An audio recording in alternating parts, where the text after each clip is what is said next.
এই নিয়মটা যখনই হয়ে গেছে যে আপনি ৩.৫ লাখ ক্রাউন পাইতেছেন বা ফ্যামিলি সহ আপনি ৬ লাখ ক্রাউন পাইতেছেন, তখন অ্যাপ্লিকেশন অলরেডি করা হয়ে গেছে। হাই, শুভ সকাল। আজকে আপনাদের এমন একটা সিস্টেমের সাথে পরিচয় করায় দিব, সেটা হচ্ছে টোটালটাই একটু আলাদা, একটু উইয়ার্ড। যারা আপনারা সুইডেনে থাকতে চাচ্ছেন না তাদের জন্য। এটার নাম হইতেছে অতারভদ্রিংস বিদ্রোগ। মানে হইতেছে আপনি স্বেচ্ছায় সুইডেন ছেড়ে চলে যেতে চাচ্ছেন এবং এই চলে যাওয়ার কারণে সরকার আপনাদেরকে কিছু অর্থায়ন করবে, কিছু টাকা পয়সা দিবে। এটা অনেক বছর ধরেই চলে আসতেছে, তবে এটা এত আলোচনায় আসে নাই যতটা আসছে ২০২৫ সালের পর থেকে। আগে আপনি যদি চলে যেতে চান, আপনি যদি একজন অ্যাডাল্ট হয়ে থাকেন, তাহলে আপনি পাইতেন ১০,০০০ ক্রাউন এবং একটা বাচ্চা পাইতো হলো ৫,০০০ ক্রাউন, এবং একটা ফ্যামিলি যদি চলে যেত তাহলে পাইতো ৪০,০০০ ক্রাউন। এটা ২০২৫ সালে এরা কিছু নিয়ম করলো যে ২০২৬ সালের জানুয়ারির ১ তারিখ থেকে যারা চলে যেতে চায় বা যারা এই ফর্ম ফিল আপ করে দিতে চায় যে হ্যাঁ আমরা সুইডেন ত্যাগ করে আমাদের জন্মভূমিতে চলে যেতে চাচ্ছি, তাহলে তারা পাবে হইতেছে ৩৫০,০০০ ক্রাউন, তার মানে ৩ লাখ ক্রাউন একজন অ্যাডাল্ট পাবে, একজন বাচ্চা পাবে হচ্ছে ২৫,০০০ ক্রাউন। এবং একই রকম হাজব্যান্ড ওয়াইফ যদি চলে যেতে চায়, মানে একটা ফ্যামিলি যদি চলে যেতে চায়, তাহলে তারা পাবে হচ্ছে ৫০০,০০০ ক্রাউন, মানে ৫ লাখ ক্রাউন। এবং বাচ্চা সহ যদি কোনো ফ্যামিলি চলে যেতে চায়, তাহলে তারা পাবে হইতেছে ৬০০,০০০ ক্রাউন বা ৬ লাখ ক্রাউন। এখন কথা হলো, এই এই টাকাটা পাবে কারা?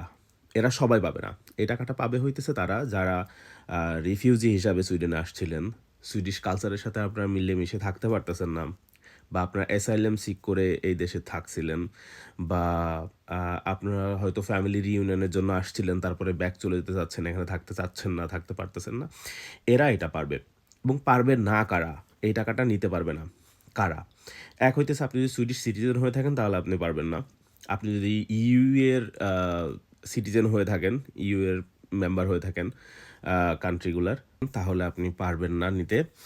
এবং আপনি যদি আগে কখনো এরকম বিদ্রোহ গ্রহণ করেন তাহলে আপনি নিতে পারবেন না। আপনার যদি কোনো ব্যাংকে লোন থাকে বা এমন হয়েছে যে আপনার কোনো পেমেন্ট না দেওয়ার কারণে আপনার কেসটা বা আপনার আইডিটা গণপ্রদানে চলে গেছে, তাহলে আপনি নিতে পারবেন না।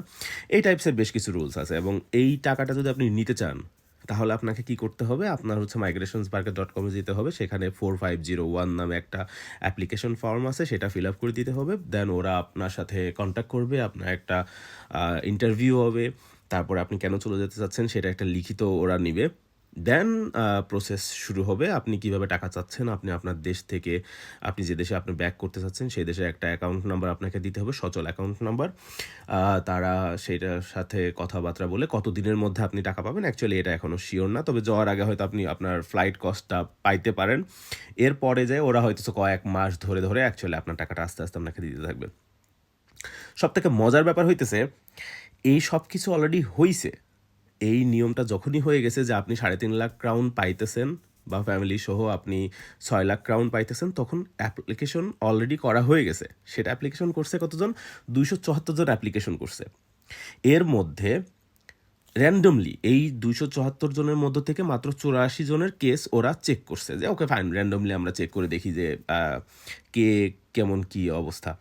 তো চেক করার পরে এই ৮৪ জনকে ওরা রিজেক্ট করে দিছে, মানে টোটাল 100% রিজেক্ট করছে। রিজেক্ট করার পিছিয়ে কারণ কি ছিল? ৫৫ জনেরই এইখানে লিগাল এন্ট্রি নেই, তার মানে ওদের এখানকার আপনার রেসিডেন্ট পারমিট নেই। আর ২১ জন এখানকার ব্যাংক থেকে বেশ বড় অঙ্কের টাকা লোন নিছে, সিএসএন লোন নিছে, এবং তাদের কেস হচ্ছে গণপ্রদানে যেয়ে আটকায় আছে, মানে গণপ্রদানে অলরেডি কেস পৌঁছায় গেছে। তাহলে আপনি তো অবশ্যই এই আমি প্রথমেই বলে দিলাম যে কারা কারা এটা পাবে এবং কারা কারা পাবে না। তো আপনি সেখানে কোয়ালিফাইড হন নাই, সো আপনি এটা পাবেন না। তো আমাদের যে মাইগ্রেশন মিনিস্টার ইউহান ফরসেল বলছে যে অ্যাকচুয়ালি আমরা হয়তো অনেক তাড়াহুড়া করে ফেলতেছি, আমরা এটাকে নিয়ে আরও একটু যাচাই বাছাই করবো, আমরা আর একটু চিন্তা ভাবনা করবো, তারপরে অ্যাকচুয়ালি যারা এই বিদ্রোহটা নিতে চাচ্ছেন তাদের জন্য দেওয়া হবে। তো এখন পর্যন্ত কিন্তু এটা আছে, এটা যে ওরা রিভোক করছে বা ওরা একদম অফ করে দিছে এরকম না, এখন পর্যন্ত আছে। সো আপনারা যারা চলে যেতে চাচ্ছেন, যারা সুইডেনে থাকতে চাচ্ছেন না বা সুইডিশ কালচারের সাথে আপনারা অ্যাকচুয়ালি উঠা বসা করতেই পারতেছেন না, কোনোভাবে সম্ভব হচ্ছে না, যারা চলে যেতে চাচ্ছেন, আমার মনে হয় কিছু তো অর্থপ্রাপ্তি হোক, আপনার চলে যেতে পারেন। কারা কারা চলে যেতে চাচ্ছেন এবং কারণ কি ছিল, এবং আপনার পরিচিত কেউ চলে গেছে কিনা আমাকে একটু জানান কমেন্টে। ধন্যবাদ।